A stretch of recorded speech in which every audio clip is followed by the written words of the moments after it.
1969, I was told I would be released. I went to Michael Chai's house arrest.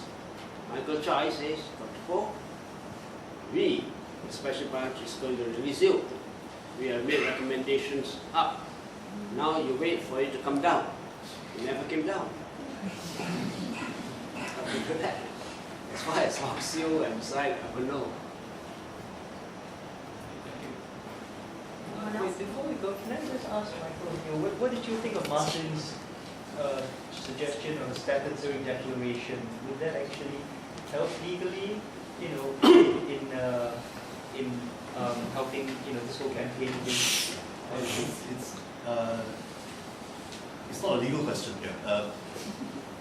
It's a question of whether in your activism you think that this is something which would push your agenda forward. Right? It's not a question of there's no legal effect either way. I think it will fall foul under the statutory of limitations. I think so. That's my understanding. Fall foul. Statutory limitations. But what are you suing for? Exactly. I mean, Martin was suggesting a statutory declaration, okay, but then you will fall foul of these limitations, the limitations law.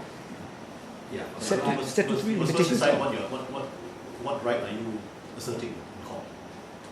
Are you going to apply to court for a declaration that your 60-something detention is unlawful now? You can do it. You try. And then you take it from there, right? And of course, then those statutory declarations will be evidence of your case. So you're saying there's no legal effect, but it's mainly a public relations effect then? Well, the only effect of a statutory declaration is that if you lie in it, you can be charged in court. That's all. But of course, it's an interesting question, whether there are any subsisting rights, even which extend even back to the 60s. I'm not an expert on limitations, but I doubt if there's any limitation of this sort of thing. Wasn't there a case? There was a case brought around. Okay. It was thrown out. What Limitation? limitation? Unlawful detention. Unlawful imprisonment.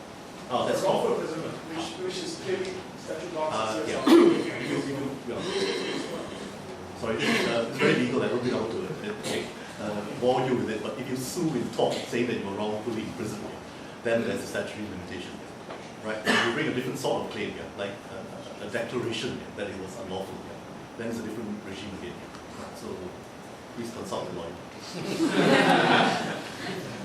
I think we have a question over here. Please introduce yourself. Hi, my name is Dion. I'm a law student at NUS. Thank you to Jay for hosting the engaging talk. My question is directed towards Professor Ho. Every time we ask Shanmugam about the ISA, he cites the contemporary threat of terrorism. So what might your thoughts be on that? Well, it's interesting here because normally when I anecdotal evidence, when I ask people what do you think about the Marxist conspiracy arrest, they say, oh, of course that's wrong. But when you ask them about the detention of the what is the name of it? Jamaah Islamiyah. Yeah, JI, Jamaah Islamiyah. Yeah. Then they have a different take on it. They say, well, that's different. Right? And I think the two cases are very interesting to put side by side. Right? I think if you take a poll here, rather more people would agree with the detention of the Jamaah Islamiyah than with the Marxist conspiracy. Okay. I'm not sure exactly why. I think there's some form of Islamophobia involved. I think it's very worrying to say that Paul would get more people to support the Jamaah. It's a very, particularly for someone who calls himself an expert on the ISA, or someone who's been described as an expert on the ISA. I find it worrying that you would say, sorry I have Vincent with this. I find it very worrying that you would say without any sort of evidence that most people here on the poll would agree to the detention of the Jamaah Islamiyah. Most people here wouldn't even know how many people are detained under the ISA for that. We need some responsible talk here. This is detention. Thank you, Mr. Dear. I'm aware of The point needs to be made very clearly. I'm aware of the problems with any detention, whether it's with Jamaah Islamiyah or otherwise. Right? I'm just saying that you're going to talk to the person on the street. Right? This is the kind of instinctive reaction you're going to get. It could be Islamophobia, it could be the fact that they don't know enough about what's going on in the Jamaah Islamiyah cases. It could be any of these things. But on principle, right? On principle, again, you ask the question, right? The same question. Is the criminal law sufficient to deal with the sort of threat that the alleged Jamaah Islamiyah people were posing? Right? And I personally cannot see why the normal criminal law cannot deal with it. Especially in the core situation of where they had these tapes of people videoing the MRT station in Sydney was Sydney. And so there was ample evidence that there was, if you can believe this evidence, right? That there is material upon which you can charge him in court and try him. Right? And he's guilty. He'll be found guilty. If he's not, he's acquitted. Why do you need to detain him? Right? What is it about these cases that leads you to think that the normal criminal processes can't handle it? I personally have not found a convincing reason. Actually, I just want to really add on. Please introduce yourself. My name is Tian. So I think when I was younger, I actually watched the Operation Spectrum thing on TV. And it was a very convincing case because it was shown on national TV. And as a young boy, I actually thought everything inside the TV was true. So I think that what is happening right now with the Jamaah Islam case is actually similar. All these things are published in newspaper. They're convincing the rest of the public. When they're not put on detention, they are not being tried. I think it's very unfair for the family actually. So one of the things that we find very strange is I don't really hear a lot of the families of the alleged JI people that are actually in the detention now. They're not coming out to speak. So that's a very interesting point that not just the people that were arrested that were affected, but actually the families of the people that were arrested are affected. But also the people that watched were actually equally affected because that induced a kind of fear for the people that, look, we don't want to be close to people. Once you don't talk about it, it becomes a very problematic thing. So I think that since everybody is in this room, before we close all the discussion, I think we should really go back to what Dr. Poh has mentioned in the beginning, to really insist we should not have any more detention without trial. So I think that's what I wanted to say.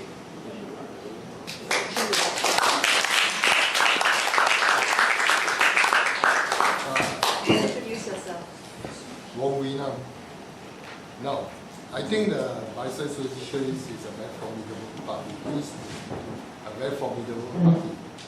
Okay, and I think there are great leaders like Dr. Poh, Lee Hong Siew, and all that. And for some reason, after Lin Chi-Siong left, the party went into decline.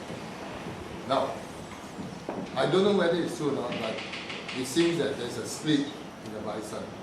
The pro-Russian faction and the pro-Beijing faction. So is that true? I mean, You mean a split in the Barisan yeah, into two factions. into two Two factions. The pro-China and the pro-Russian faction. No. And then the so-called revisionists and the, When are you referring to? When did this? I think after Lin Chi-Siong resigned, after Lin Chi-Siong left the prison, I think, I don't know. No, that was a story the special branch put out by Jin Zong felt sick. So they say the revisionist line and the pro-China line were having a fight from E Hall to RB. And that is the case which went to court. When Hoxie took the Swiss signs to court. They can't fight. Even if it's true. One is at that end, one is at this end with corridors and walls in between. They don't even see each other. So how do they fight? But there were two factions. But there were no two sections No at faction. all. No. No two So the sections. story is not true. May someone different We were more interested in the local affairs than what's happening. My name is Fadi. I just have a question for you. It's a historical question. Why is it Sorry, that your name? Fadi. Fadi. Why was it that the Communist Party was not able to get results in the 1961 by-election? They were able to sort of move the ground to make the Poh Party candidates lose their deposits. Sorry, can you speak slower? They couldn't. I can't hear you. Okay, firstly, Really stand up. Firstly, as you mentioned, during the 1961 Communist by-election, even though Lee Kuan Yew had the support of the Malay Communist Party, he was not able to do anything about the situation. However, in earlier, through his contacts with the plan, he was able to sabotage Parti Rakyat's election campaign on one hand. He was able to persuade a Workers' Party member to resign from I think David Marshall's government. So, what actually transpired between those? Was the Malay Communist Party in operation, or were they not in operation? How come there was a difference in the two results? Okay, so the Malay Communist Party was basically in Singapore, it was all but destroyed by 1950. In December 1950, Special Branch, entirely by coincidence, saw the two leaders of the town committee exchanging documents, a Special Branch officer, and then he arrested both of them, and that basically wiped out the leadership. And one of them actually then turned and worked for Special Branch for many years. He's still alive. You can go talk to him, very nice old man. But because of that, and even before that, they had lost control over a lot of their cadres, and they had very little influence on things that were going on. Now, if you look at the Special Branch documents, and I have to stress, I am relying on the documentary evidence here. What happened after that, after 1950, is that they attempted to reconstitute a lot of these links, but the party basically splintered and people lost contact with other people. So there were Communist Party members floating around, but they had no contact with the Communist Party. When Fang Chuan Pi, the plan, arrived on the scene, he was basically brought in an entirely new organization. And at this time, throughout the 50s, the MCP are issuing instructions to the Communist Party, which, in order to support their basic line, which had been established by Chin Peng in 1950, the basic paper which said, peaceful constitutional methods of struggle, and then win elections in independent Malaya. So that was the goal. So the Communist Party actually was against things like the 1954, the May 13th student, the riot, the National Service riot. They were against the Hockley bus riot.